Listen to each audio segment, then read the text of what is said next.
Bem-vindo ao canal Lições e Histórias. Aqui, cada história carrega um ensinamento. Hoje, vamos até Moscou, na Rússia. Natália Savina, 36 anos, costureira. O marido e a cunhada tentaram dopar ela e a avó para assinar a escritura do apartamento da família. O que eles não sabiam é que Natália ouviu tudo. Fiquem até o final, porque essa história está cheia de lições. Se ainda não se inscreveu no canal, aperta o botão agora e conta nos comentários de qual cidade você está assistindo. Vamos à história. A vida de Natália Savina sempre foi medida com fita métrica. 21 centímetros do ombro ao pulso, 36 centímetros de ombro a ombro, 72 de cintura. Ela conhecia o corpo humano pelo avesso, literalmente. Sabia que uma mulher ansiosa prende a respiração durante a prova, o que faz a cintura parecer 2 centímetros maior do que é. Sabia que uma mulher feliz se porta diferente. Ombros mais abertos, queixo mais alto, tecido caindo melhor. 36 anos de vida e 15 deles com agulha na mão haviam ensinado a Natália uma coisa que nenhuma escola ensina. As pessoas mentem com a boca, mas o corpo conta a verdade. Era o que tornava ela boa no que fazia. E era o que tornava a situação em que se encontrava tão impossível de ignorar. Aqui tem um detalhe que quem é do Brasil talvez não saiba. Na Rússia, costureira de alta costura é carreira levada a sério como qualquer outra. Natália não fazia bainha no corredor do mercado. Ela atendia noivas, executivas, esposas de empresários. No Brasil, a gente conhece bem esse perfil. É a costureira que você consegue o número por indicação, nunca por placa na porta. A mãe de Natália havia sido costureira. A avó materna também. Mas foi o avô paterno, um professor universitário de letras, austero e gentil, que havia deixado o apartamento. Um imóvel grande no centro de Moscou, paredes espessas, pé direito alto, construído nos anos 50. A família chamava carinhosamente de o apartamento do vovô. Ksenia, a cunhada, chamava de outra coisa. Ela chamava de dinheiro. Para quem não conhece, o que na Rússia chamam de apartamento stalinista ou Stalinka é uma categoria especial de imóvel. São prédios construídos entre os anos 30 e 50, por ordem de Stalin, para abrigar a elite soviética. Paredes de meio metro de espessura, tetos de 3 metros de altura, janelas grandes, acabamento em estuque. Hoje, em Moscou, um apartamento desse padrão no centro é uma raridade e vale fortunas. Pensa em algo como um apartamento do Flamengo ou de Higienópolis, mas com a história toda por trás. Quem tem um, guarda com unhas e dentes. O avô de Natália tinha guardado com dignidade. Ela guardava com amor. Taras, o marido, havia guardado em silêncio por 10 anos. E Ksenia, a irmã de Taras, não havia guardado nada. Ela havia planejado tomar. Tudo começou com um buquê de flores. Era uma quinta-feira comum. Natália estava no quartinho que o avô chamava de escritório e que ela havia convertido em ateliê. A janela dava para o pátio interno do prédio e a luz amarela do poste de rua caía oblíqua sobre a mesa coberta de retalhos de veludo verde escuro. Era um vestido para um casamento de novembro. Trabalho sério. Bom dinheiro. Ela havia passado a tarde inteira com a cabeça inclinada sobre a máquina, o tipo de concentração que apaga o resto do mundo. A música baixa no telefone, o cheiro de tecido e goma. Lena na escola até às 6. Marta Ignatievna no quarto, provavelmente dormindo com o tricô nos joelhos. E Taras, previsível como calendário. Chegaria às 7h30, tiraria os sapatos na entrada, jogaria o casaco no puff e iria direto à cozinha esperar o jantar. A chave na fechadura girou. Natália não levantou os olhos. Mas os dedos pararam sobre o tecido. Estava cedo demais. E as passadas no corredor eram diferentes, rápidas, agitadas. A porta do ateliê se abriu de uma vez. Natasha. A voz do marido soava estranhamente animada. como quem ensaiou a fala no caminho. Resolvi te dar uma surpresa. Ele estendeu o buquê. 5 rosas bordô de caule longo, embrulhadas em celofane crocante. Flores caras. Caras demais para o orçamento que os dois administravam com a precisão de contador. Havia 2 semanas, Natália havia encontrado no bolso do casaco dele um papel amassado, número de telefone, nome de banco, renegociação, escrito à mão. Perguntou. Ele disse que era coisa do trabalho. Ela não insistiu. Mas o papel ficou na memória como grão de areia debaixo do colar. Natália pousou a tesoura na mesa, levantou devagar, como quem não quer perturbar nada, e pegou o buquê. O celofane crocante fez barulho. Ela o segurou por um momento antes de ir até a cozinha buscar um vaso. Deu tempo para olhar para os caules, para as mãos que os seguravam. Voltou ao ateliê com o buquê dentro de um copo de água. Colocou no canto da janela, onde a luz era boa. Sentou, pegou a agulha, mas os olhos ficaram nas flores. Prestem atenção nesse detalhe. Não é a flor que importa, é a mão que segura a flor. Taras apertava os caules com tanta força que os nós dos dedos estavam brancos. Um homem que traz flores com alegria, abre a mão. Um homem que traz flores com culpa aperta. Que bonitas, disse Natália sem se levantar. Obrigada, Taras. Algum motivo especial? Ele deu de ombros, desviando o olhar. Precisa de motivo? Você trabalha tanto? Só quis te alegrar. Ele se aproximou para um beijo na bochecha. Cheirava a tabaco e a algo mais, um conhaque adocicado e barato. Mas o que perturbou Natália não foi o cheiro. Foi o jeito como ele passou pelo corredor em seguida, de lado, evitando o retrato do avô pendurado na parede. Como se o velho professor de letras pudesse descer do quadro e fazer uma pergunta inconveniente. Natália ficou olhando para o buquê por um longo tempo. A intuição de quem vive anos ajustando roupas em corpos que escondem histórias sussurrou com clareza.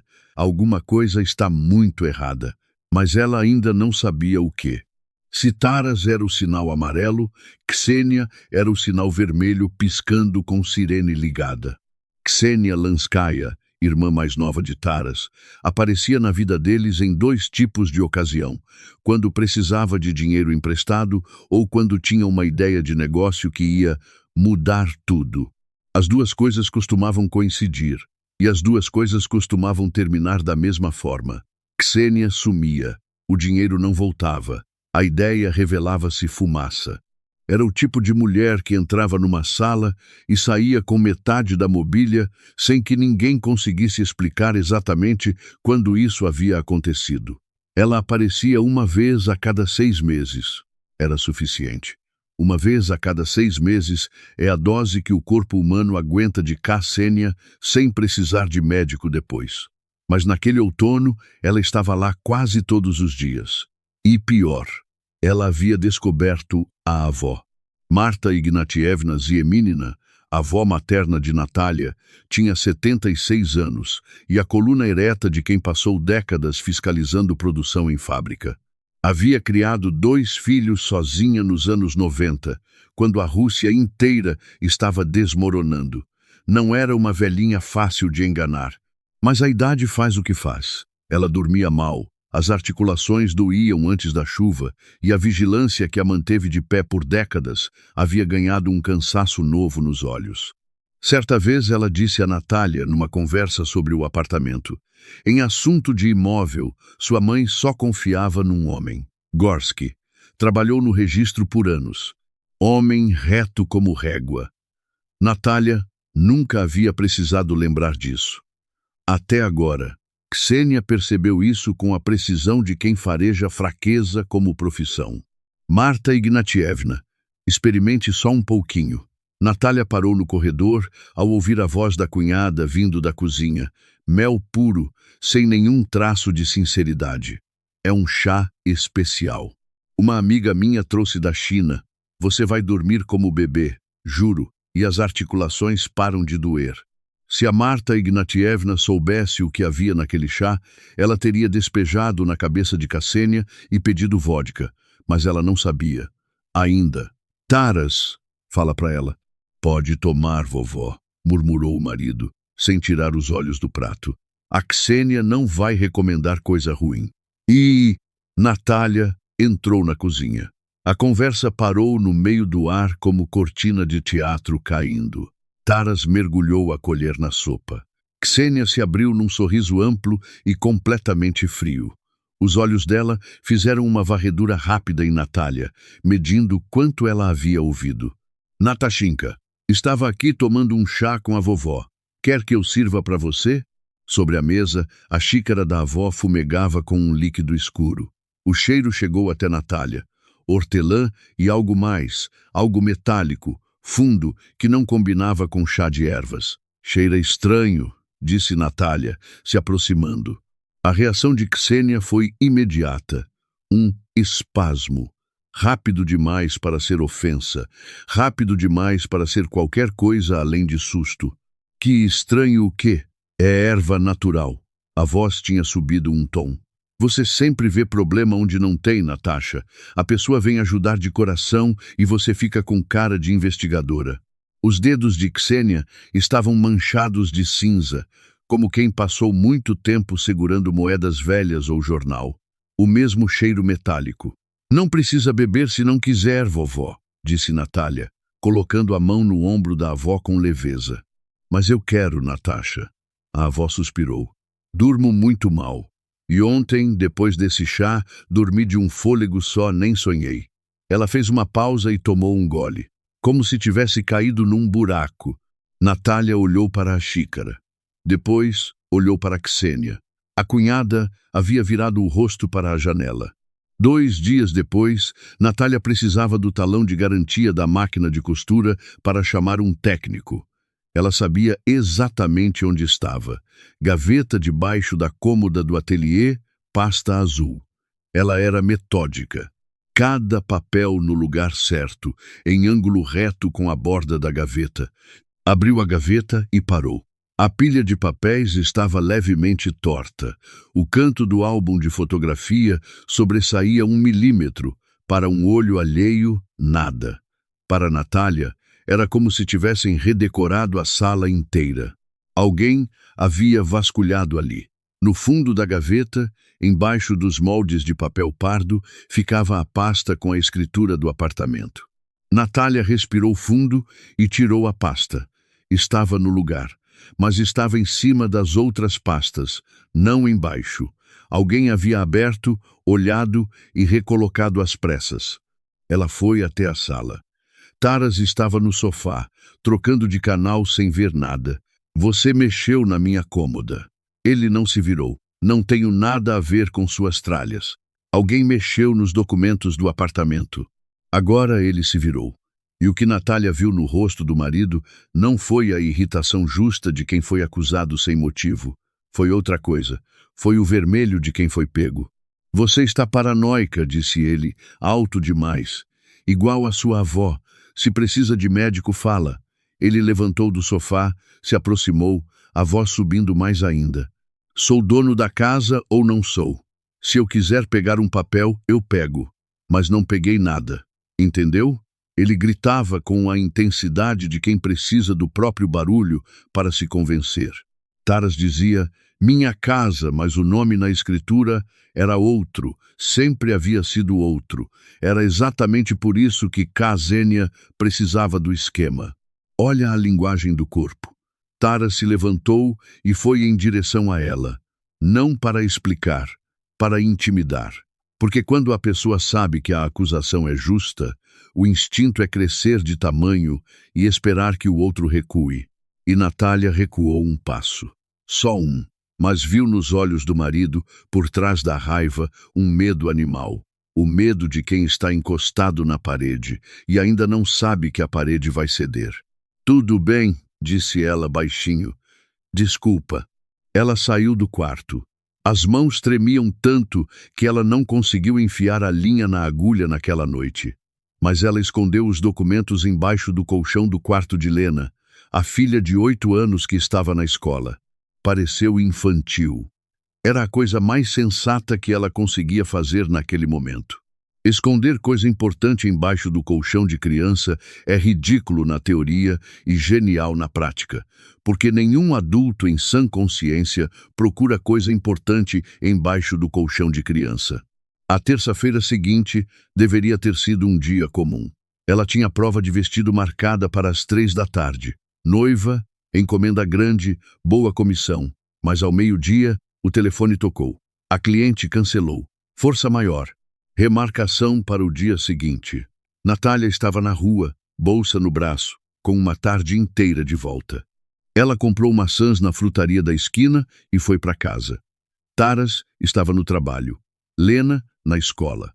Ksenia, com sorte, estava em qualquer outro lugar do planeta, e a avó provavelmente dormia. O elevador do prédio velho subiu rangendo até o 4º andar. Natália tirou a chave da bolsa. Não precisou usá-la. A porta estava entreaberta, uma fresta de 2-3 centímetros. O corredor do lado de dentro estava escuro. Elisano Prave. Ela parou na soleira. O saco de maçãs pesava na mão. A primeira explicação que veio foi banal. Esqueceram de fechar. Mas Taras havia saído cedo. A avó não descia sem ajuda. E daquele vão de porta soprava um ar denso, diferente do frio do corredor. Empurrou a porta devagar. As dobradiças que o marido prometia lubrificar há 6 meses gemeram. Vovó, silêncio. Não o silêncio morno de apartamento que descansa. O silêncio cheio, compacto, que abafa o som da geladeira e do relógio da sala. Então o cheiro chegou. Álcool barato. O perfume de Ksenia, baunilha e almíscar. E por baixo de tudo, metálico, pesado, o mesmo cheiro que havia emanado da xícara da avó dias antes. Só que agora era forte. Como se tivessem derramado o líquido direto no assoalho. Marta Ignatievna, o saco de maçãs caiu. As frutas rolaram pelo corredor com um baque surdo. Natália entrou. A sala estava de cortinas fechadas. Uma faixa estreita de luz vinha do corredor e cortava o tapete persa no meio. E dentro daquela penumbra, deitada no chão, com os braços abertos e os cabelos grisalhos espalhados no tapete, estava a avó. Vovó, Natália foi de joelhos. O telefone escorregou do bolso e bateu no parquet. Os dedos tremiam tanto que ela mal conseguia desbloquear a tela para chamar o socorro. Ela estendeu a mão para o pulso da avó. E a mão da avó subiu como mola e agarrou o pulso de Natália com uma força que não tinha nada de inconsciente. Os olhos de Marta Ignatievna se abriram. Não havia névoa de morte neles. Havia lucidez, havia frieza, havia medo controlado, o tipo que não paralisa, que organiza. Quieta, ela sibilou, mal movendo os lábios. Sem barulho, deita aqui do meu lado. Você vai entender quando o seu marido entrar. Na entrada, a porta pesada do apartamento bateu como um tiro. 1, 2. A chave rodou 2 vezes no cadeado. Natália não pensou. O instinto chegou antes da razão. Ela se jogou no tapete ao lado da avó, virou o rosto para o veludo velho que cheirava a lã e a poeira, fechou os olhos e obrigou o coração a desacelerar. Era impossível. O coração não obedeceu. Passos no corredor. 2 pares. Um pesado e arrastado. Taras. Outro em salto. Rápido e confiante. Ksenia. Entraram sem tirar os sapatos. A sujeira da rua avançou pelo apartamento que havia pertencido ao avô. Eu falei. A voz de Ksenia soava como quem acabou de ganhar uma aposta. Silêncio de cemitério. Avustando, Dri. Meu Deus. A voz de Taras tremia. Elas estão mortas? Ksenia, você exagerou na dose. Para de falar bobagem. A irmã cortou seca. É clofelin com tranquilizante, não é veneno. Estão dormindo. Sono medicamentoso profundo. Temos umas 5 horas, no mínimo. Olha, o tórax sobe e desce. Bem devagarzinho, do jeito que tem que ser. Aqui tem um detalhe importante. O clofelin é um medicamento para pressão alta que na Rússia ficou tristemente famoso por ser usado em golpes. Diluído em bebida, derruba e apaga a memória.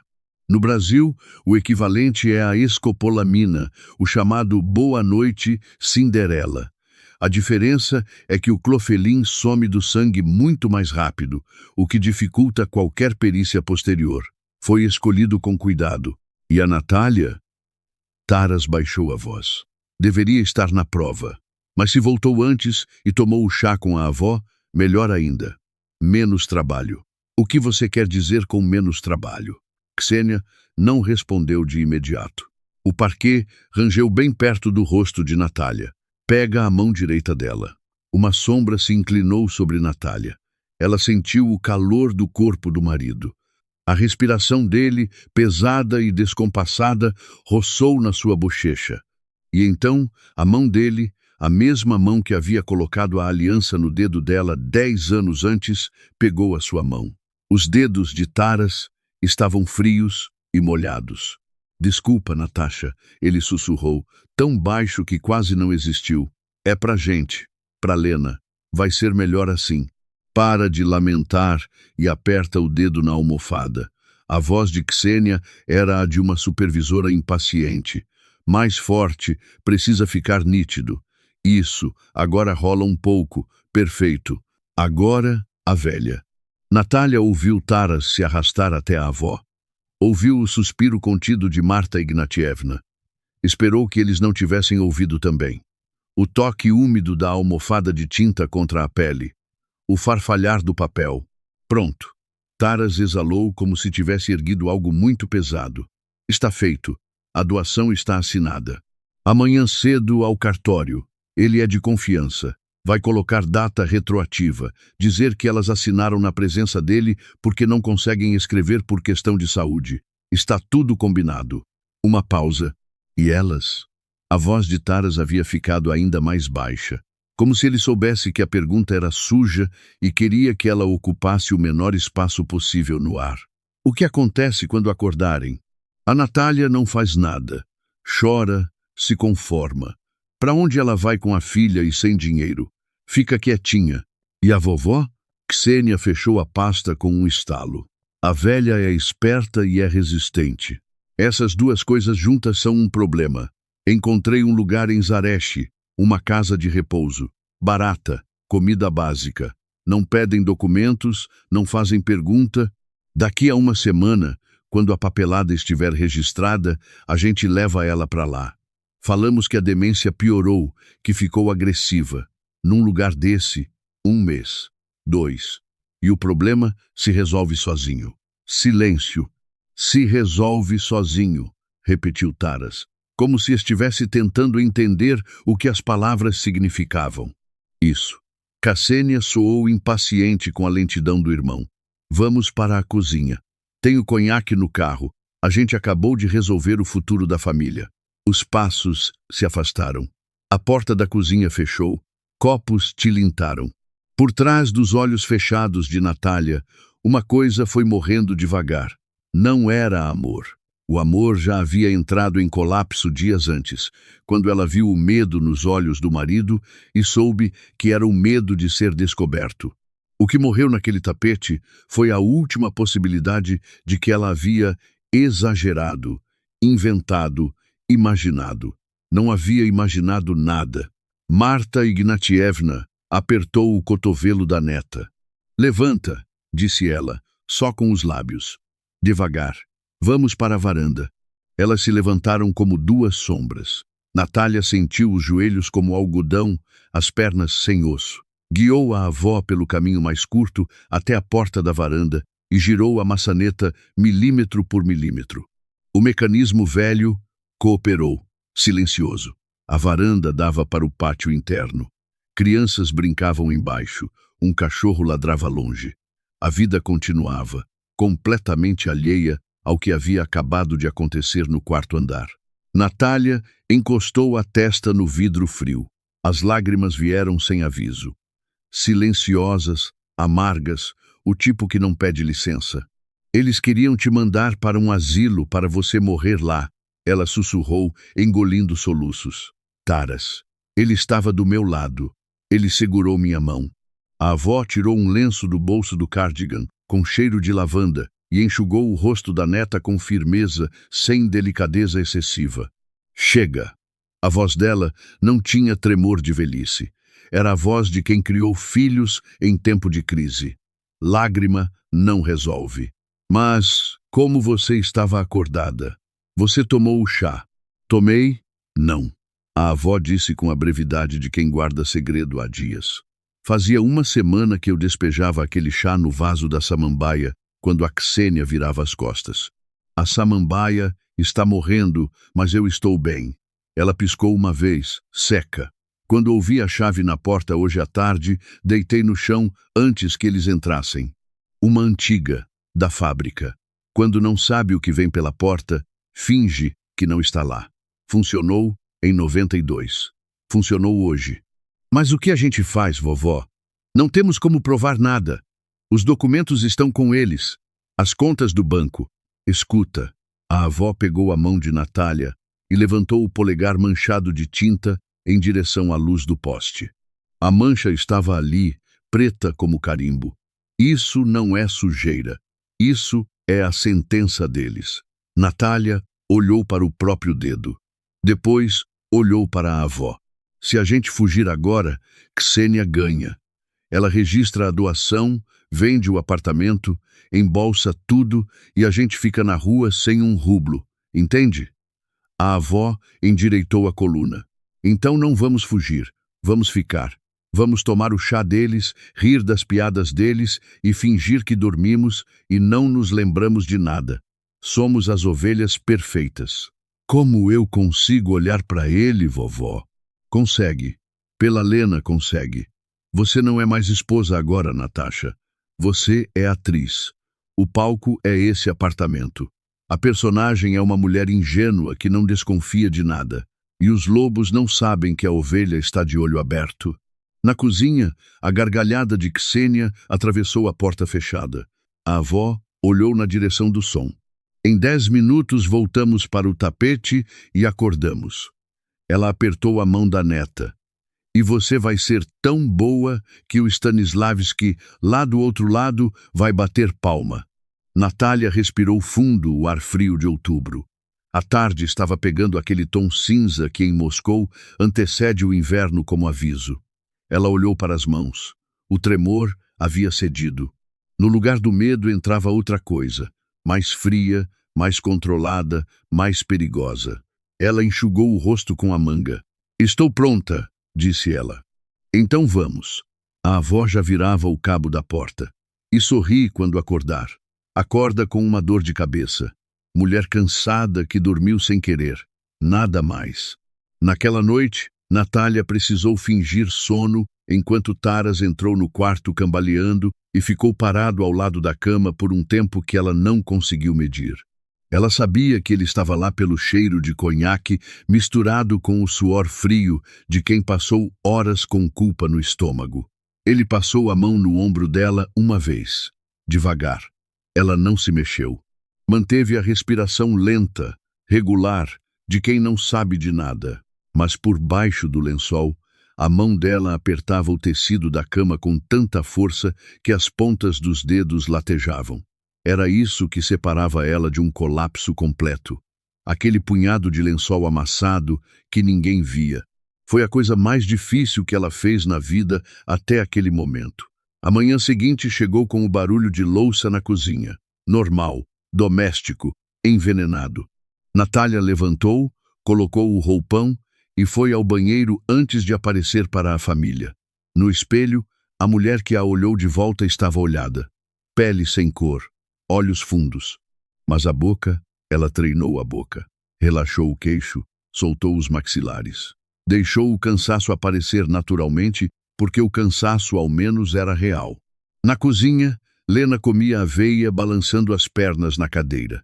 Taras estava do outro lado da mesa, com o rosto estufado de quem não dormiu e bebeu demais.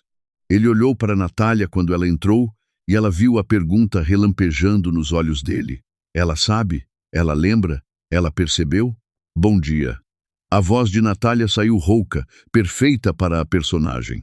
A cabeça está latejando. Ela manteve a mão direita fechada no colo. o polegar voltado para dentro.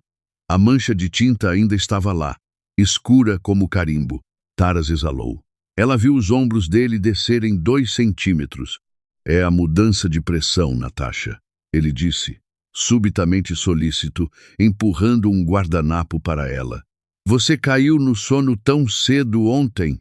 Eu cheguei e você e a Marta Ignatievna já estavam dormindo há horas. É mesmo? Devo ter cansado. Ela se sentou ao lado da filha e afagou o cabelo claro dela. A Lena era tão quente, tão real, tão alheia ao que havia acontecido.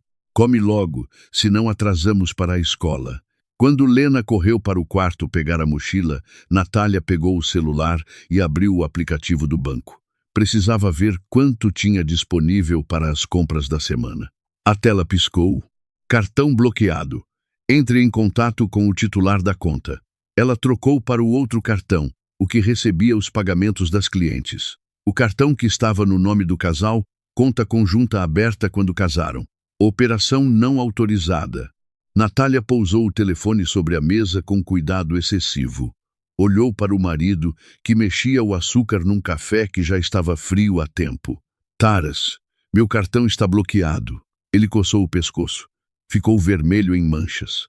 Ah, é. Liguei ontem para cancelar o secundário. Achei que era o meu mesmo. Erro meu. A voz soou ensaiada, a desculpa pronta demais.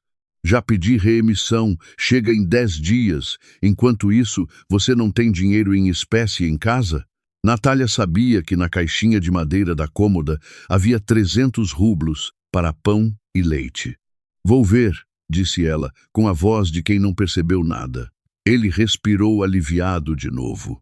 A armadilha estava fechada. Sem dinheiro, sem documentos, sem como fugir. Exatamente onde Ksenia queria. Mas Ksenia ainda não havia calculado a variável que estava sentada na poltrona do quarto, tricotando com as agulhas paradas, esperando. Natália foi até o quarto da avó e fechou a porta. Bloquearam as contas. Ela sussurrou. Não temos nem para uma passagem de ônibus. A avó levantou o olhar das agulhas que não se moviam. Eu sei. E a polícia não vai adiantar. Não tenho prova nenhuma. Lavei a marca do dedo com pedra-pomes até clarear. A gravação que eu teria de ter feito não existe. A palavra deles contra a minha, e o Taras vai dizer que sou louca. A Ksenia vai confirmar. Posso perder a Lena. A avó sentiu, lento. Por isso não vamos à polícia agora. Vamos buscar o que a polícia precisa para agir. Como? Vi o Taras sair de pijama e voltar de terno hoje cedo. Não foi ao trabalho. Natália piscou. Ele foi ao cartório. Então os documentos passaram pela mão do notário. Temos que saber quem é esse homem e o que exatamente foi assinado. Isso é o começo. Natália ficou quieta. Por um momento, eu vi o nome no envelope quando fingi ajustar a gravata dele, disse ela. Notário Semionov. Tem um carimbo no canto. Os olhos da avó se estreitaram. Semionov eu conheço de nome. Homem escorregadio desde os anos 90. Se ele está no meio disso, é porque recebe bem para correr riscos. Ela assentiu para si mesma. Vá ao centro de multisserviços, o que eles chamam aqui de meu documento. Verifique o status do apartamento. Use uma justificativa de trabalho para não levantar suspeita. Para quem é do Brasil e não conhece, o Centro de Multisserviços, ou Meu Documento, é o equivalente russo ao nosso poupa-tempo multiplicado por 10. Você resolve quase tudo em um único lugar. Documentos, registros, certidões, escrituras, impostos. Na Rússia, a burocracia imobiliária passa por um órgão chamado Rosreestro, que é o registro de propriedade. É por lá que qualquer transferência de imóvel precisa ser oficializada. Enquanto o registro não aparece no sistema do Rosreestro, o apartamento ainda é seu. Um segundo depois que aparece, não é mais. Natália foi. O prédio de vidro e concreto cheirava a café instantâneo e espera. Ela pegou uma senha, sentou em plástico duro entre uma mãe com carrinho e um senhor de macacão e esperou com a bolsa no colo e o coração na garganta. Guichê 12, anunciou a voz mecânica. Ela se levantou. A atendente atrás do vidro era jovem e tinha o olhar vago de quem processou formulários demais em dias de menos. Natália identificou o endereço do apartamento, apresentou o documento e pediu para verificar o status de propriedade. A moça bocejou e digitou: sem registros pendentes. Situação regular. Natália fechou os olhos por meio segundo. Ainda não haviam dado entrada. Ainda dava tempo. Nat, e se alguém entregar uma escritura de doação, quanto tempo leva para registrar? Padrão é de 7 a 9 dias úteis. A atendente continuou olhando para a tela. Se vier pelo notário de forma eletrônica, pode ser 3 dias. 3 dias. Natália saiu do guichê e foi para o corredor onde ficavam as salas de consultoria. Precisava de um advogado, mas não tinha dinheiro para um. Estava andando sem destino, quando viu uma placa meio apagada na última porta do corredor. Arquivo. Consultas sobre questões fundiárias. D. A. Gorski. Ela não sabia por que parou. Talvez fosse o silêncio que vinha da porta entreaberta, diferente do barulho do salão. Talvez fosse o sobrenome, que ressoou como algo familiar, sem ela saber de onde. Ela bateu. Se é sobre o erro cadastral do sítio Berioska, já disse que não é comigo, resmungou uma voz rouca do interior da sala. Não é sobre isso, disse Natália. Pausa. Entre. A sala era apertada, forrada de estantes com pastas.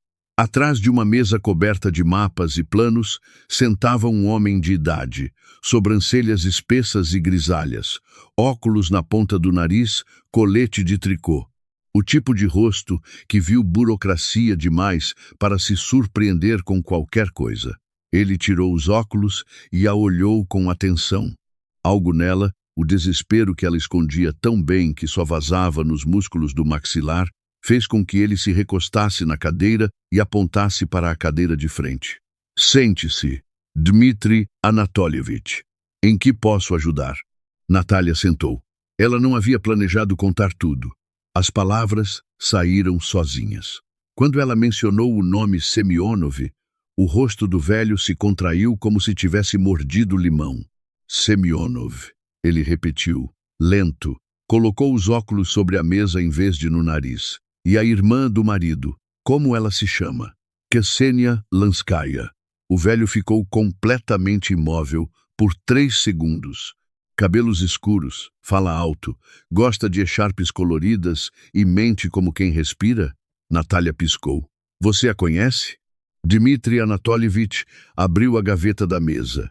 Tirou um maço de cigarros, não acendeu, ficou girando o maço entre os dedos. 5 anos atrás, ela trabalhava como corretora. Enamorou meu primo mais velho. Convenceu o coitado a vender a dacha dele para investir num empreendimento imobiliário fantástico. Ele pausou.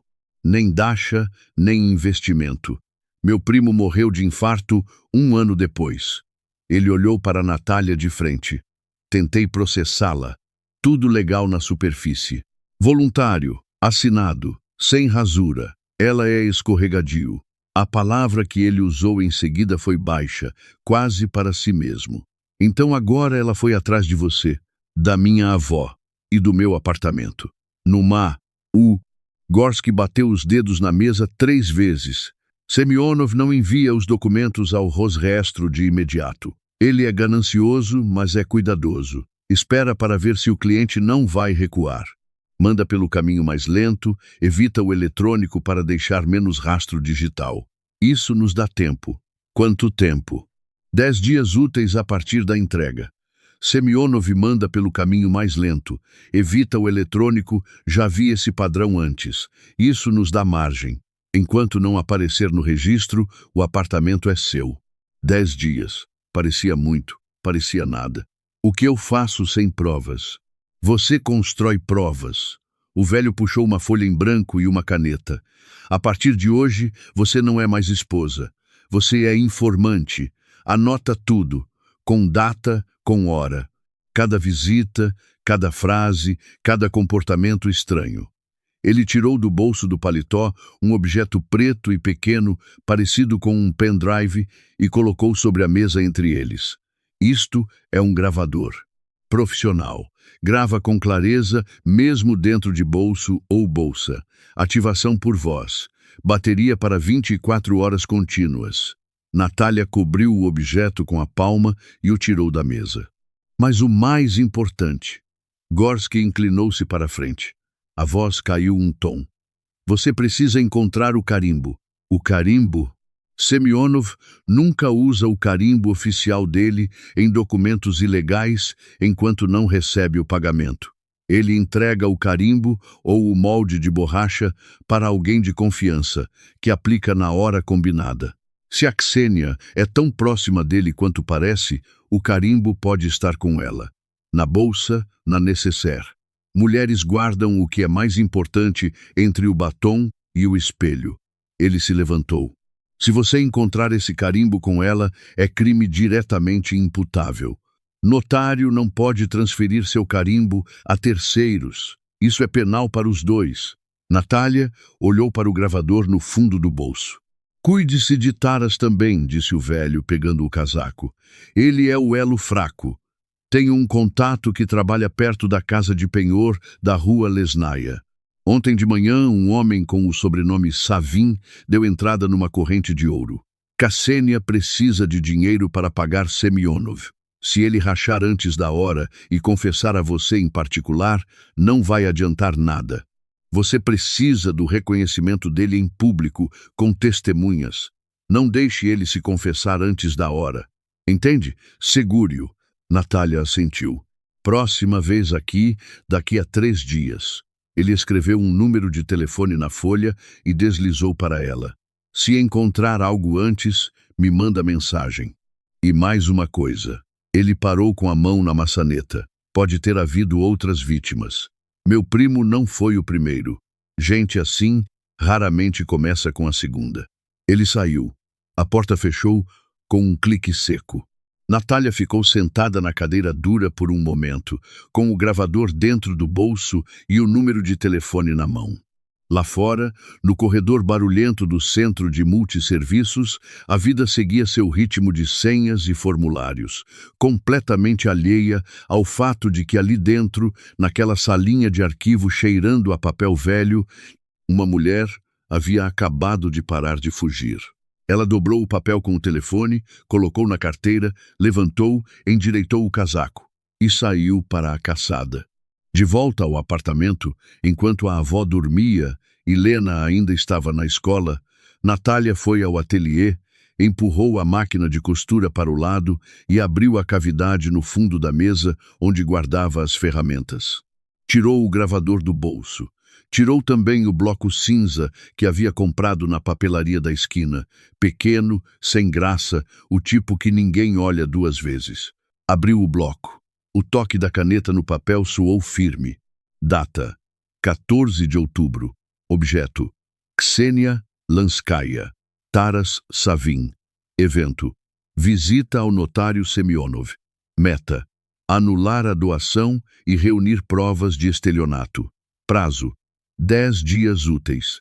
Ela fechou o bloco, trancou a cavidade e empurrou a máquina de volta no lugar. Lição que a Natália aprendeu mais cedo do que deveria e que vale pra gente também.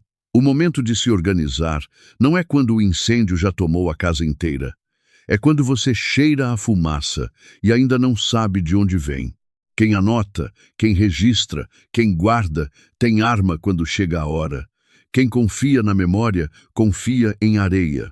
A porta da frente abriu. Taras chegava do cartório. Natasha?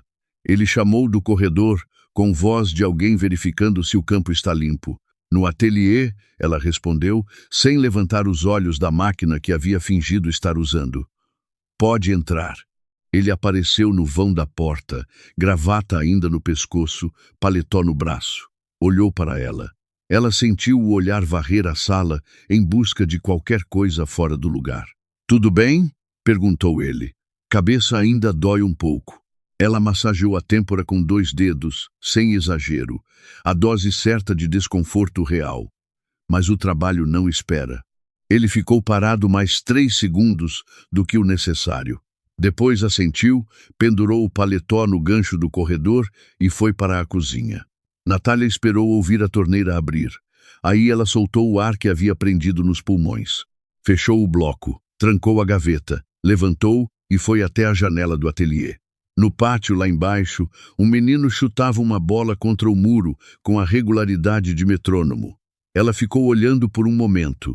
Havia algo no ritmo dele que ajudava. Ponto a ponto, movimento a movimento, não a história inteira de uma vez. 2 dias depois, Ksenia ligou avisando que passaria para a prova do vestido às 3 da tarde. Natália disse que estaria esperando. Desligou o telefone. Ficou olhando para a parede do ateliê por exatamente 30 segundos. Depois, foi até a almofada de alfinetes em forma de tomate vermelho, verificou que o gravador estava carregado e a bateria cheia e a recolocou no centro da mesa de trabalho como se fosse um enfeite de sempre.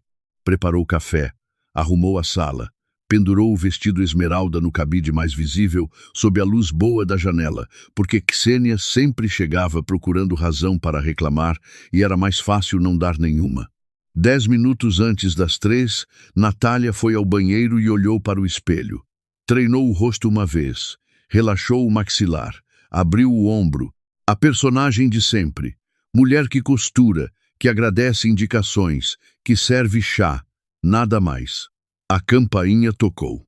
Natália abriu a porta com o rosto de profissional que tem agenda cheia e encaixou a visita como favor. O vestido era de cetim esmeralda, encomendado pela própria Ksenia com a justificativa de um jantar de negócios. Natália sabia para que era de verdade.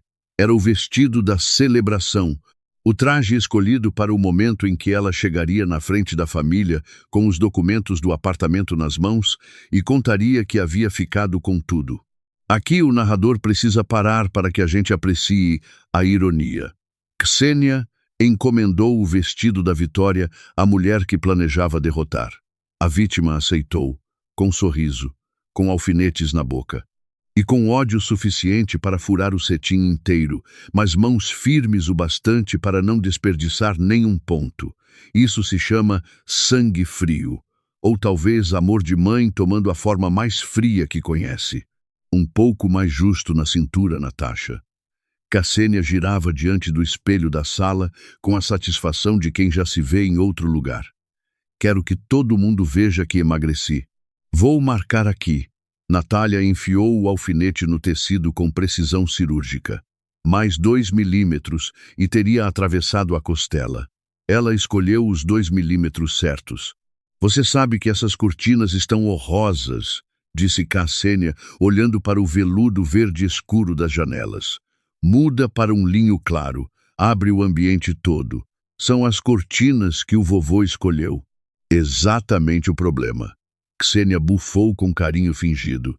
Tem que viver o futuro, Natasha. O futuro. Em breve vai ter muita coisa nova por aqui. Natália ficou de joelhos atrás dela, ajustando a bainha, e não disse nada. O gravador estava dentro da almofada de alfinetes, a grande em forma de tomate vermelho que sempre ficava no centro da mesa de trabalho, ativado por voz, gravando cada sílaba. Chá! Ofereceu Natália quando terminou a prova. Aquele que você trouxe da China. Eu tenho dormido tão bem com ele. A vovó também. Obrigada por cuidar da gente, Ksenia. O rosto da cunhada se abriu como flor ao sol.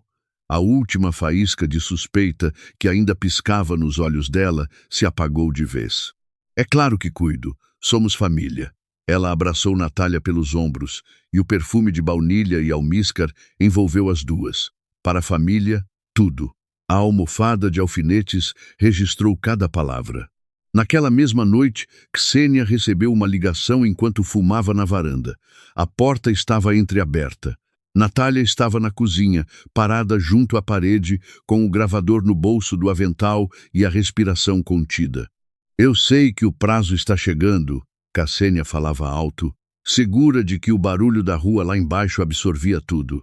O Semyonov disse que está pronto. O carimbo está comigo. Eu mesma vou aplicar quando ele der o sinal.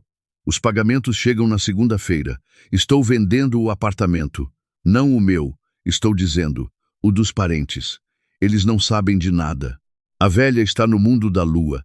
A mulher é uma galinha sem cabeça e o marido está no meu bolso. Na segunda, você recebe sua parte. Tudo resolvido. Natália encostou a testa na parede fria e fechou os olhos por 2 segundos. O carimbo estava com Ksenia. Gorsky havia acertado. E agora ela tinha a voz da cunhada dizendo isso em gravação. Guarda essa cena, porque esse é o momento em que o caçador vê pela primeira vez a pegada do animal no barro e sabe que o cerco está se fechando. Natália não celebrou, não sorriu. Ficou parada com a testa na parede até ouvir Ksenia fechar o telefone e cuspir o cigarro pela grade da varanda. Aí, ela pegou a tábua de pão e começou a fatiar como se estivesse lá o tempo todo. Quando Ksenia voltou para a sala, a mesa já estava posta. Você está me mimando, Natasha. É o mínimo que posso fazer por alguém que cuida tanto de mim. Ksenia riu satisfeita e sentou para jantar. O gravador do bolso do avental descansava no ateliê, ao lado 2 gravações, 2 arquivos. Mais do que suficiente. 2 dias antes do jantar, Taras entrou no ateliê. Era domingo. Lena dormia. A avó estava em seu quarto com o tricô parado nos joelhos, como sempre que fingia não estar prestando atenção em tudo. Natasha. O marido ficou no vão da porta, transferindo o peso de um pé para o outro. Preciso conversar. Natália não levantou os olhos da costura. Sobre o quê? Sobre a gente. Sobre o futuro. Ele entrou, passou pela mesa e pegou a almofada de alfinetes distraidamente, apertando-a como quem precisa de algo para segurar enquanto fala. Pensei que a gente podia vender o apartamento, comprar algo menor num bairro novo. Dentro da almofada, o gravador havia ligado com a voz dele. Ele apertou mais. Clique. O botão foi ativado através do tecido. Um LED vermelho piscou. Fraquíssimo, atravessando o tomate vermelho como uma veia. Taras parou. Olhou para a almofada. Olhou para ela. Natasha. O que tem aqui dentro? Natália levantou os olhos. Tinha talvez 1,5 segundos antes que ele rasgasse o tecido. Não estraga. Ela se levantou e tirou a almofada das mãos dele com calma profissional. O movimento de quem resgata a ferramenta cara. São as medidas das clientes. Comprei um gravador japonês novo, de tafoninho, fica aqui dentro. Quando estou medindo, falo direto. Cintura 62, ombro 38. Não preciso de caderno. É muito mais prático. Ele ficou olhando para ela. Gravador, dentro do tomate. 9. É japonês. Custa caro. Para de apertar. Um momento de silêncio absoluto. Natália sustentou o olhar dele com a expressão de profissional irritada com o amador tocando equipamento sensível. Taras piscou, processou. E a lógica da explicação, absurda demais para ter sido inventada, fez sentido no cérebro de um homem que acreditava que mulheres colecionam bugigangas de costura incompreensíveis. Desculpa, ele murmurou. Não sabia. Pode falar o que precisava falar? Ele olhou para ela mais uma vez. A decisão que havia feito para ter aquela conversa havia evaporado. Não, deixa para lá. Saiu. Natália esperou ouvir a porta do banheiro fechar. Então ela tirou o gravador da almofada. O LED vermelho ainda piscava. Havia gravado tudo, inclusive a sugestão de vender o apartamento. Não era confissão direta, mas era intenção. Era peça. Mais uma pedra no mosaico. Naquela mesma noite, o telefone vibrou com mensagem de Gorsky. Semyonov marcou encontro com a Ksenia para terça, às 18 horas na casa dela. Vai buscar o carimbo e o dinheiro. É a nossa única janela. Prepare o jantar para a mesma hora. Se ela estiver na sua mesa às 18, Semyonov fica esperando sozinho na casa dela. E ela chega ao jantar com o carimbo ainda na bolsa. Natália leu a mensagem 2 vezes. Depois, apagou. Foi até o quarto da avó. Marta Ignatievna já estava acordada, sentada na beira da cama, como se soubesse que a neta viria. Terça-feira, disse Natália. Eu sei. A avó assentiu. Já está na hora. O plano era simples como toda boa armadilha. Convidar os parentes para um jantar em casa. Justificativa oficial. Celebrar um grande pedido novo no ateliê. Convidar Ksenia, que não resistiria à chance de aparecer diante da família no auge do seu triunfo imaginado. Deixar que ela chegasse com os documentos, com a certeza de que era a rainha do momento, e aí virar a mesa.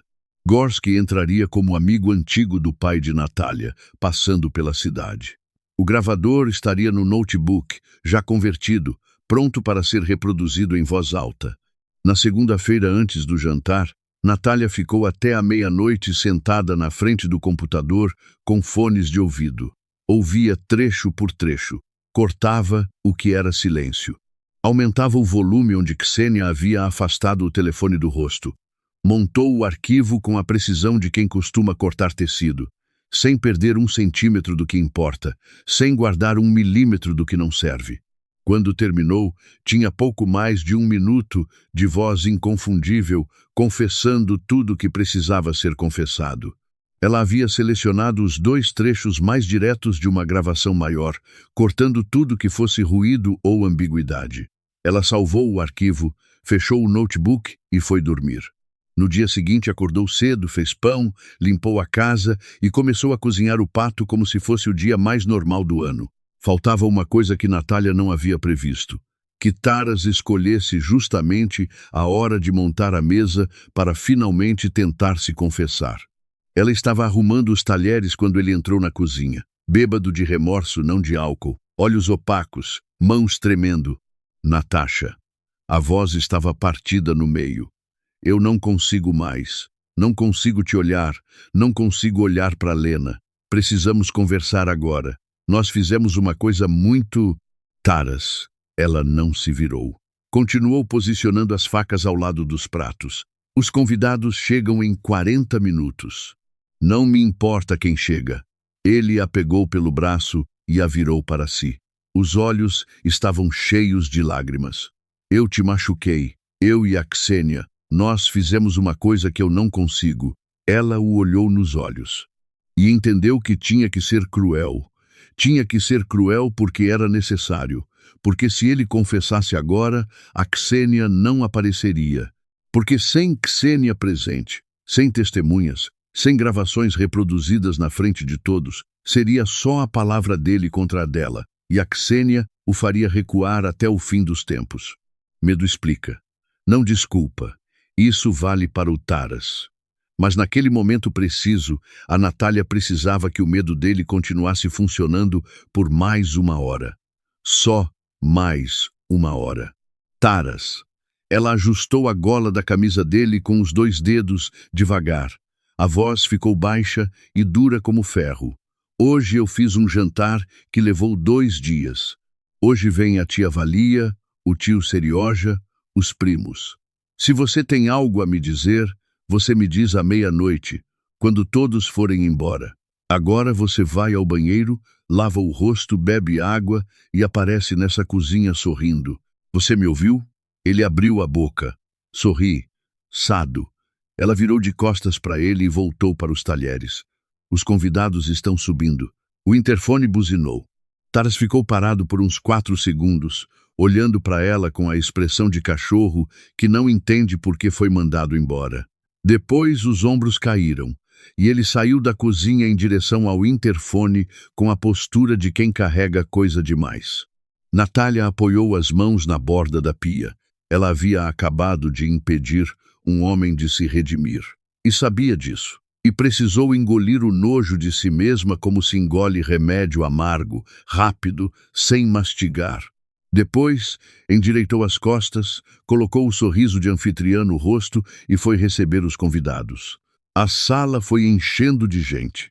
Tia Valia com o batom vermelho de sempre. Tio Serioja, tio de criação de Natália, o mais velho dos que apareciam em todo aniversário e velório da família, com a voz de baixo que fazia os copos vibrar. O primo Misha, 24 anos, que chegou com uma garrafa de vinho que era obviamente cara demais para ele ter comprado e que ele entregou a Natália com o orgulho de quem esperava uma placa de bronze em troca. Misha era daqueles rapazes que nunca falam na hora certa, sempre falam na hora errada, e que mesmo assim são do tipo que a família carrega junto para todo lado, porque pelo menos ele faz o número na mesa. Os outros primos chegaram junto, trazendo histórias que todos já conheciam e contando como se fossem novidade. Lena, de saia nova, circulando entre as pernas dos adultos com a seriedade de quem acha que entende das conversas. Dmitri Anatolievich chegou às 18h30 com cravo no punho e paletó passado, a encarnação perfeita do velho amigo de família. Ele beijou a mão de Marta Ignatievna, que recebeu o gesto com uma dignidade rainha que deixou Natália sem entender por um segundo se a avó o conhecia de antes ou se era simplesmente assim que Marta Ignatievna recebia qualquer homem educado. Natália Vitorovna. Ele curvou levemente a cabeça. Como sua mãe você ficou. Seu pai estaria orgulhoso. Ela o abraçou e sentiu, debaixo do paletó, o volume de uma pasta com documentos. Que bom que conseguiu vir, ela disse. Ele piscou para ela rápido e murmurou, apenas para ela. Trouxe o histórico do Semyonov. 3 registros de irregularidade nos últimos 8 anos. Se precisar, está aqui. Tudo conforme o plano. Ksenia chegou por último, como sempre que quer ser vista chegando. O vestido esmeralda que Natália havia costurado ponto por ponto ficava perfeito. Colar falso brilhando, cabelo novo. A expressão de quem está prestes a ser a notícia mais importante da noite.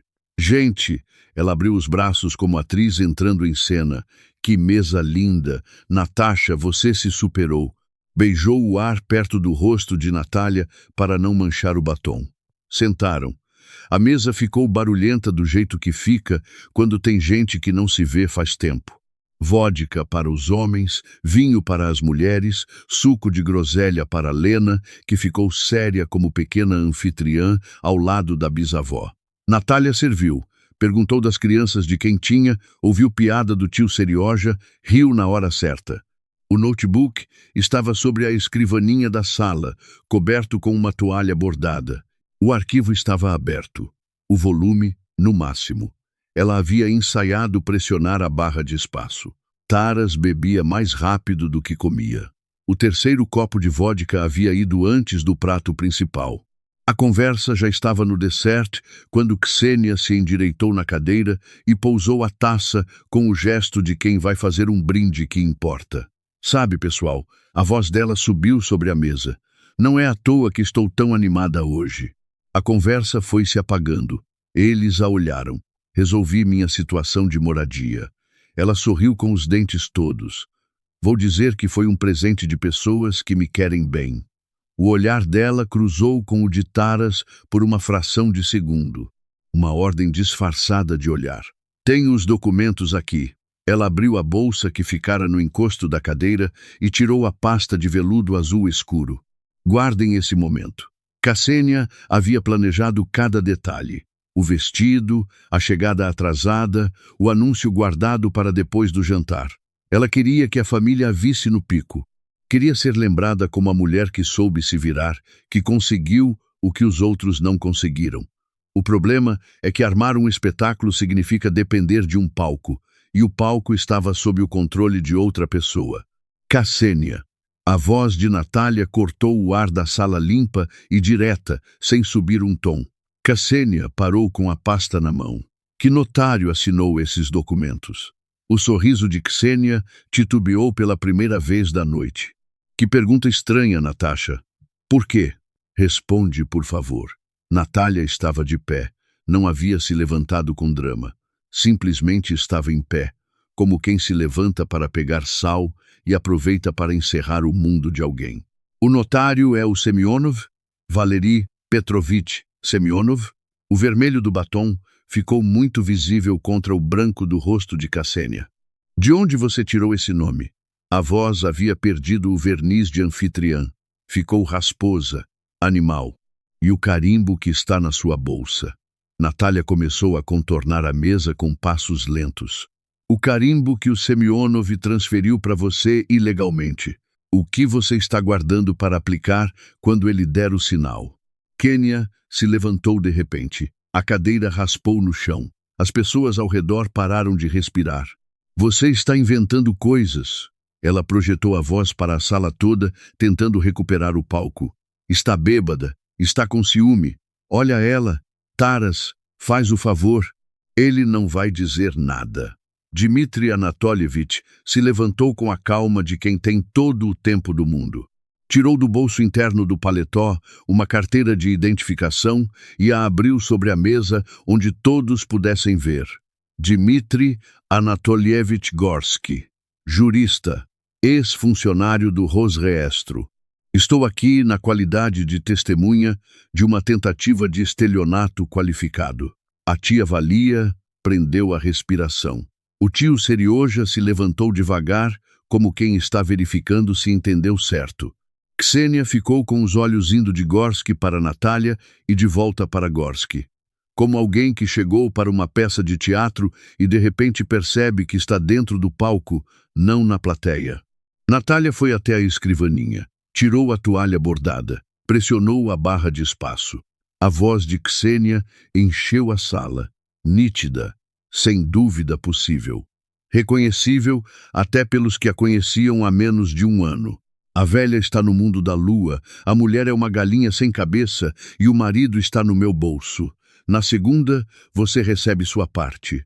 E depois, separado por alguns segundos de silêncio no arquivo, outro trecho.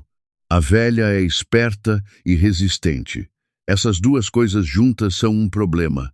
Num lugar assim, 1 mês, 2, e o problema se resolve sozinho. A tia Valia colocou a mão na boca. O tio Serioja ficou vermelho de uma cor que não era vergonha, era outra coisa. Era a fúria de homem velho que entende o que acaba de ouvir e não consegue não entender. Os nós dos dedos dele, que seguravam a beirada da mesa, estavam brancos como os de Taras haviam estado naquele buquê de flores que começou tudo. Um dos primos mais novos, o Missia, que tinha 24 anos e nunca havia gostado muito de Ksenia, mas também nunca havia tido motivo para dizer, olhou para a tia como se a estivesse vendo pela primeira vez. O garfo dele continuava suspenso no ar. Parado no meio do caminho entre o prato e a boca, uma testemunha silenciosa e um pouco ridícula do momento mais sério da noite. Passados uns 15 segundos, ele baixou o garfo com muito cuidado, como se fizesse barulho pudesse piorar as coisas, e sussurrou para o primo ao lado. Isso está acontecendo de verdade? O primo assentiu sem tirar os olhos de Ksenia. Misha assentiu também devagar e empurrou o prato levemente para o lado com a expressão de quem decidiu que não tinha mais fome. Marta Ignatievna não disse nada. Ela apenas baixou os olhos para a xícara de chá que tinha na mão, de hortelã, só hortelã, e tomou um gole longo e calmo. O gesto mais eloquente da noite. A mulher que havia sido drogada com chá de ervas envenenado, sentada na mesma mesa, bebendo chá de hortelã puro, enquanto a acusadora desmoronava. Se houve poesia naquela sala naquele dia, estava naquele gole. Ksenia apontou para o notebook. É montagem. Vocês fabricaram isso. A voz estava partindo. É mentira. É conspiração. Taras, pelo amor de Deus, fala alguma coisa. Taras estava olhando para a filha. Lena havia se encolhido junto à bisavó Marta. Os olhos dela, grandes e claros como os da mãe, estavam fixos no pai com uma expressão que não era ódio, porque ela ainda não tinha idade para odiar assim. Era confusão. Era o começo da decepção que deforma um filho para sempre quando descobre que o pai é feito do mesmo barro que os outros. Taras olhou para a filha. Depois, olhou para a Ksenia. Eu não consigo mais, Ksenia. A voz saiu rouca, de dentro de algum lugar fundo. Acabou. Taras. Ela deu um passo em direção a ele. Você está... Eu assinei os documentos no lugar dela. Ele estava olhando para a mesa, não para Ksenia, não para Natália. para a toalha de linho que a bisavó havia bordado décadas atrás. Segurei a mão da minha mulher enquanto ela estava inconsciente e pressionei o dedo dela no papel. Eu fiz isso. Silêncio total. Depois disso, o tio Serioja disse apenas uma palavra. Curta, definitiva. O tipo de palavra que fecha uma porta para sempre. Fora. Ksenia olhou ao redor. Cada rosto na sala tinha virado para ela com uma expressão diferente, mas todas variações do mesmo sentimento. Nojo. Não a raiva quente que passa. O nojo frio que não passa nunca, que reorganiza a memória retroativamente e faz a pessoa rever cada momento compartilhado com quem a causou. Ela tentou uma última vez. Vocês não entendem o contexto. Eu estava desesperada. As dívidas, a situação... Escreve. Gorski colocou papel e caneta na frente dela com um gesto neutro de tabelião. Confissão escrita. Renúncia à doação. Compromisso de afastamento desta família. Agora, na presença de testemunhas. Ou chamo a polícia e você sai daqui em outro meio de transporte. Para quem não sabe como funciona, na Rússia, uma confissão escrita em presença de testemunhas civis tem peso legal considerável, especialmente quando acompanhada de gravações e de um ex-funcionário do registro de imóveis como testemunha qualificada. Não encerra o processo criminal, mas cria um documento que torna a anulação da doação automática e imediata. No Brasil, o equivalente mais próximo seria uma escritura de distrato lavrada em cartório. A diferença é que aqui Gorski sabia exatamente como redigir para que nenhum juiz tivesse dúvida. Ksenia pegou a caneta. As mãos tremiam tanto que a assinatura ficou irreconhecível como assinatura, mas completamente reconhecível como confissão de alguém que perdeu. Ela escrevia apertando demais a caneta, as letras saindo gordas e tortas, como de criança que ainda não aprendeu a segurar. A mulher que havia chegado naquela sala 2 horas antes, como rainha que vinha buscar seu trono, estava assinando a própria derrota com a mão que mal a obedecia. Guardem esse detalhe. A caligrafia diz tudo o que a voz tenta esconder. Taras assinou em seguida, sem que ninguém precisasse pedir. Gorski recolheu a pasta de veludo com a naturalidade de quem sabia exatamente o que fazer com ela. Quando Ksenia saiu, foi com a velocidade de quem teme que a porta se feche antes que ela passe. Pegou a bolsa, empurrou a cadeira, atravessou a sala sem olhar para ninguém. Chegou até a porta e abriu. O tio Serioja disse apenas baixo e definitivo, não volta. Ela parou por meio segundo com a mão na maçaneta. A cabeça estava levemente inclinada para o lado, como quem ouviu, mas não vai confirmar que ouviu. Depois saiu. A porta fechou com o clique seco de quem empurrou com o cotovelo, porque as mãos ainda tremiam. O tio Serioja ficou parado no centro da sala, olhando para o lugar onde ela havia estado, como quem está verificando se o ar voltou a ser respirável. Taras ficou para trás. Ele olhou para a filha. Lena estava com o rosto enterrado no ombro de Marta Ignatievna, e a avó segurava a menina sem dizer nada, a mão espalmada nas costas dela com um movimento circular lento de quem embala. Lizotka, ele chamou, baixo. Lena não se mexeu. Ele ficou parado com os braços ao lado do corpo, os ombros curvados para dentro, o menor que um homem adulto consegue ficar. Reparem nesse homem. Não é o vilão da história. O vilão foi embora pela porta. O Taras é outra coisa, mais triste e mais comum. É o covarde que, quando confrontado com o caminho certo e o caminho fácil, escolheu o fácil. Ksenia havia prometido a ele uma parte da venda do apartamento. Não era muito, mas era suficiente para quem já estava afogado em dívidas que Natália nunca soube. E que agora descobre, tarde demais, que o caminho fácil tinha pedágios que ele não havia lido no contrato. Você vai embora agora, Taras. Natália estava de pé diante dele. Não havia ódio na voz dela. Havia algo mais árido. O esgotamento de quem já sentiu tudo que havia para sentir a respeito de uma pessoa e chegou ao fundo. Pega o que você precisa para hoje. O resto você combina para buscar. Natasha. Eu posso explicar. Não pode. Ela não levantou a voz. Você explicou tudo quando colocou meu dedo no papel. Vá embora. Ele olhou uma última vez para a filha. Lena finalmente levantou o rosto do ombro da bisavó, olhou para ele com aqueles olhos grandes e virou de novo. Taras colocou a mão no rosto e saiu. A porta fechou.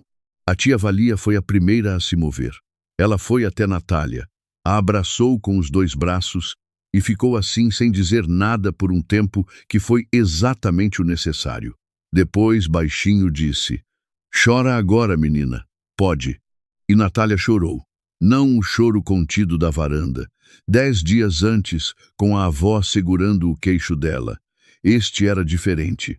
Era o choro de quem aguentou o elástico esticado além do limite e finalmente pode soltar. Era o choro que faz doer o diafragma e que, quando passa, deixa a pessoa mais leve do que estava antes de começar a chorar. Marta Ignatievna ficou sentada com Lena no colo, acariciando o cabelo da bisneta, e tomou o primeiro gole do vinho que havia ficado intocado a noite toda. Ficou bom esse vinho, Dmitri Anatolievich. É georgiano. O velho jurista sentou de volta na cadeira com o cuidado de quem poupa os joelhos. Caqueti, para ocasiões que merecem. Essa merece, disse a avó. 1 ano passou. O outono voltou, mas diferente. As folhas que cobriam o pátio lá embaixo eram do mesmo laranja de sempre, mas Natália as via por uma janela com cortinas novas, linho cor de marfim, leve, que deixava entrar a luz que as velhas cortinas de veludo guardavam para si.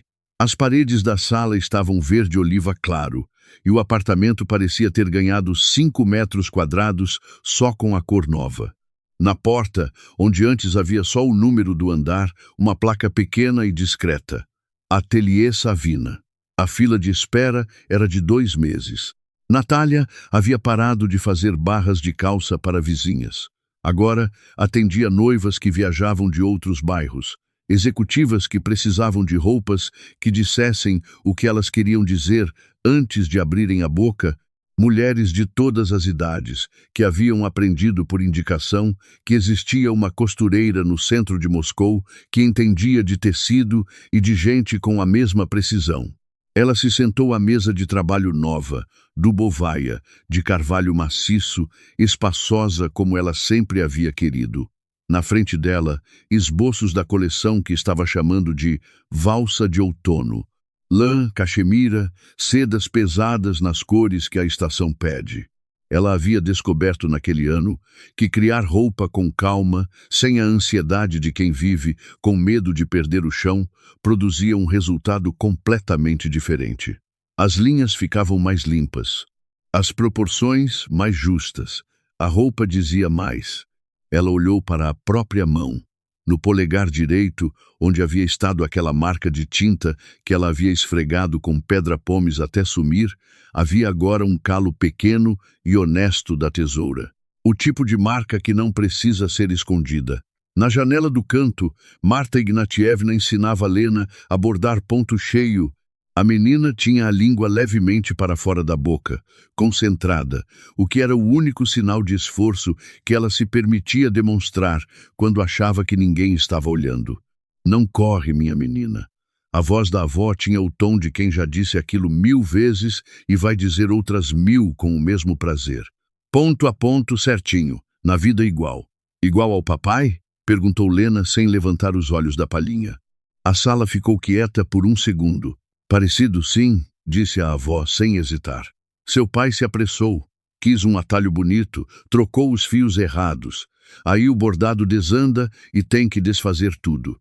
Lena processou isso com a seriedade de quem tem 9 anos e leva as explicações dos adultos mais a sério do que os adultos supõem. E dá para refazer? Sempre dá. Marta Ignatievna ajustou o bastidor nas mãos da bisneta. Mas o fio já não fica igualzinho, fica marcado. Lena assentiu como se isso resolvesse uma questão interna que havia estado aberta e voltou ao bordado.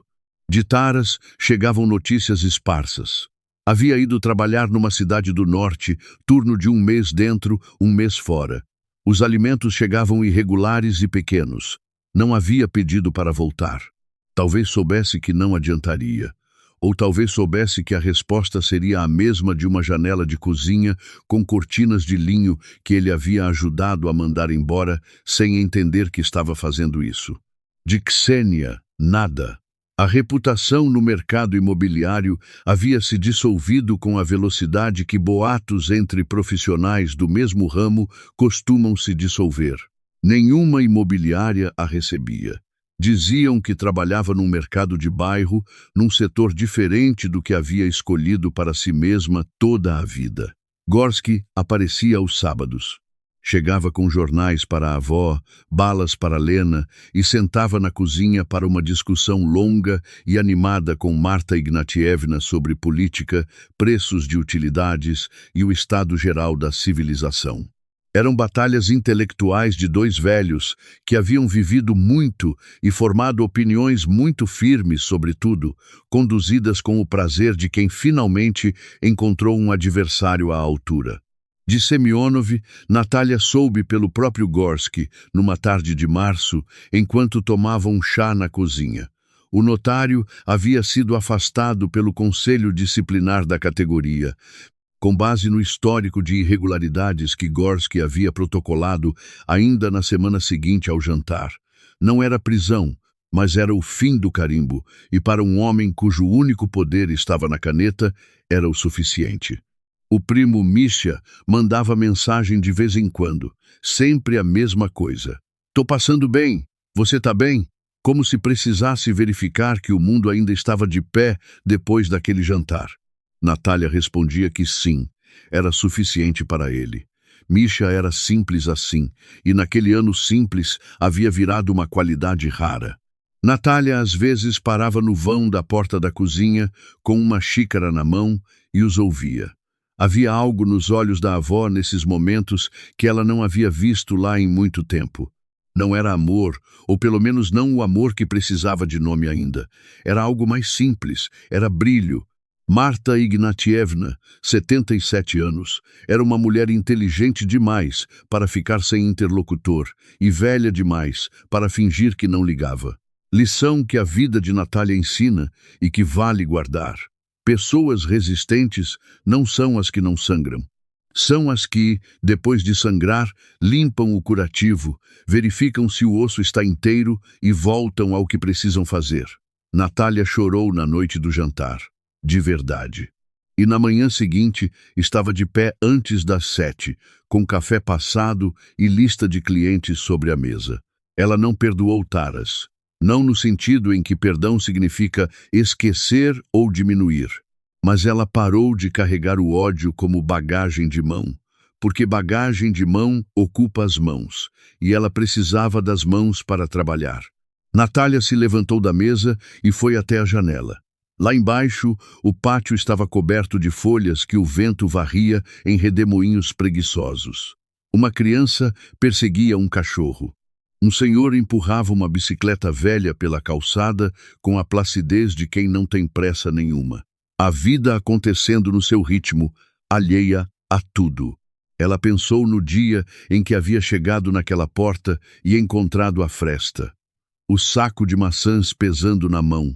O cheiro que chegou antes de qualquer imagem. O momento em que a vida que ela conhecia morreu no tapete persa junto com a avó, que fingia estar morta. Ela era outra mulher agora. Não melhor ou pior no sentido moral. Diferente. Como tecido que passou pelo processo de acabamento e ficou mais firme, mais difícil de rasgar, sem perder o toque macio do avesso. "Mãe." A voz de Lena veio do canto. "Olha." Natalia virou. Na palhinha branca, uma flor pequena havia aparecido. Vermelha. 5 pétalas, cada uma com o tamanho de uma impressão digital. Não era perfeita. Um pétalo ficara ligeiramente mais estreito que os outros. Mas era real, era feita à mão e estava lá. "É linda", disse Natalia. Ela se agachou e beijou a filha no topo da cabeça. Um verdadeiro trabalho de mestre.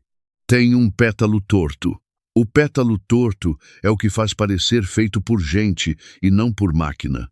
Natalia endireitou e olhou para a avó. "É a verdade, né, vovó?" Marta Ignatievna examinou o bordado com os óculos descidos no nariz, séria como perita. Verdade, ela confirmou. Imperfeição com intenção não é erro, é estilo. Ela devolveu o bastidor para a menina. Mais um florzinha, agora sem língua para fora.